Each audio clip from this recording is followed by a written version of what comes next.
This story took place in an American high school in the 80s. What happens when 5 strangers end up together in a Saturday detention? On Saturday, March 24, 1984, 5 students at Shermer High School report at 7 a.m. for an all-day detention.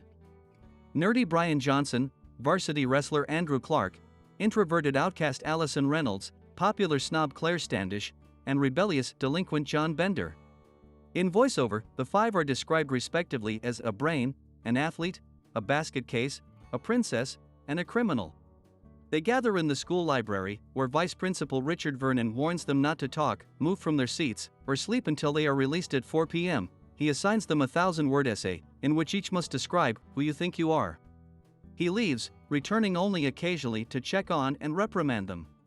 John ignores the rules and spends most of his time bullying or harassing Claire, Brian, and Andrew. They all eventually feel sorry for him after seeing how he deals with abusive adults like Vernon, who gives John 8 weekends worth of additional detention. At one point, the 5 sneak out of the library to retrieve John's marijuana stash. John allows himself to be apprehended by Vernon in order to give the others time to return to the library undetected. John is locked in a storage closet, but he escapes and returns to the library by crawling through the ceiling panels. The others help John hide and cover for him when Vernon comes to investigate the noise created by John's escape. The students pass the time by talking, arguing, listening to music, and smoking marijuana. Gradually, they open up and reveal their secrets and their poor relationships with their parents. Claire's popularity subjects her to intense peer pressure, and her parents use her to get back at each other during arguments. She is in detention due to skipping school to go shopping. John's father is physically and verbally abusive, and Vernon states that John is in detention for pulling a false fire alarm. Allison is a compulsive liar with neglectful parents and dreams of running away from home.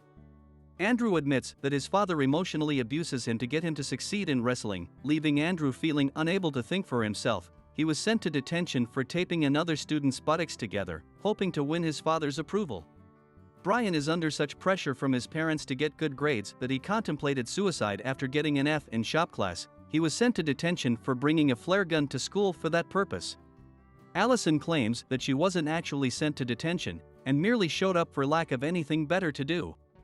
They all realize that, despite their differences, they face similar problems.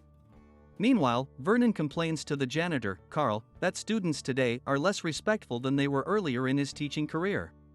Carl tells Vernon that it is him that has changed, not the students. As the detention nears its end, the group requests that Brian complete the assigned essay for everyone.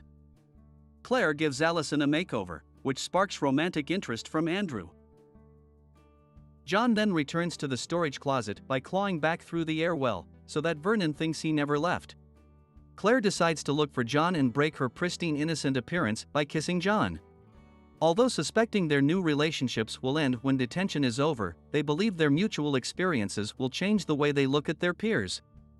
Brian leaves the essay in the library for Vernon to read after they leave. As the students part ways, Allison and Andrew kiss. Allison rips Andrew's state championship patch from his jacket to keep.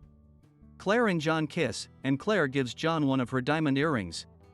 Vernon reads the essay, in which Brian states that Vernon has already judged who they are, using stereotypes, but each one of us is a brain, an athlete, a basket case, a princess, and a criminal. Does that answer your question? He signs the essay with "Sincerely yours, The Breakfast Club."